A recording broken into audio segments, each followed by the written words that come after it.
국회 운영위원회는 청와대를 상대로 국정감사를 진행하고 있는데요. 조국 전 법무부 장관 사태와 남북관계 등을 놓고 거친 설전이 벌어지고 있습니다. 국회 연결해서 분위기 들어보겠습니다. 최지숙 기자. 네, 오전부터 청와대 대통령 비서실과 국가안보실, 대통령 경호처를 대상으로 한 운영위 국감이 진행 중인데요. 노영민 비서실장과 정의용 국가안보실장, 김상조 정책실장 등이 출석한 가운데 오후 들어 거친 설전과 공방이 이어지고 있습니다. 야당 의원들은 인사검증 실패에 대한 사과와 노 실장 자진 사퇴를 촉구했는데요. 노 실장은 무한 책임을 느끼고 있고 언제든 모든 것을 다할 생각이라고 답했습니다. 제도 속에 내재화된 불공정을 언급한 노 실장에 한국당 김재정 의원이 문 대통령을 닮아가냐고 지적하자 노 실장은 함부로 말하지 말라고 맞받기도 했습니다. 반면 민주당에선 한국당 나경원 원내대표 딸의 특혜 의혹을 다시 꺼내들며 역공을 펼치기도 했습니다.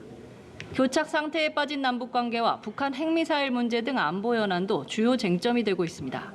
야당은 북한의 연이은 미사일 발사와 방사포 시험 사격 등을 들어 한반도 안보 위기를 강조했는데요.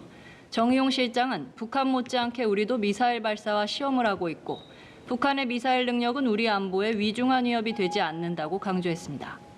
정 실장은 남북관계와 관련해서 모두 발언을 통해 어려운 국면에 놓여 있지만 인내심을 갖고 대화와 협력 재개 노력을 이어가겠다고 말했습니다.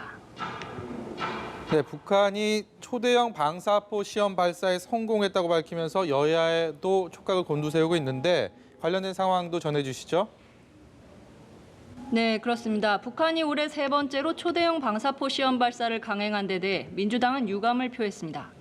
민주당은 대변인 논평에서 북미 대화에 앞서 미국을 압박하려는 조치로 보인다면서도 김정은 위원장이 문 대통령 모친상에 조의문을 보낸 지 채 하루가 안 됐는데 매우 유감이라고 밝혔습니다. 야당은 안보 공세를 펼쳤습니다. 한국당은 오전 황교안 대표 주재로 안보 관련 긴급 연석회의를 열었는데요. 황 대표는 문재인 대통령 모친상 중에 최소한의 예의도 없는 도발을 감행했다며 북한이 얼마나 우리를 우습게 보는지 여실히 드러났다고 주장했습니다. 바른미래당 손학규 대표는 북한이 우리를 민족 공동체로 여기는지 의심되는 상황이라면서 외교 안보의 틀을 다시 짜고 국제사회에서 당당한 모습을 보여야 한다고 촉구했습니다. 지금까지 국회에서 전해드렸습니다.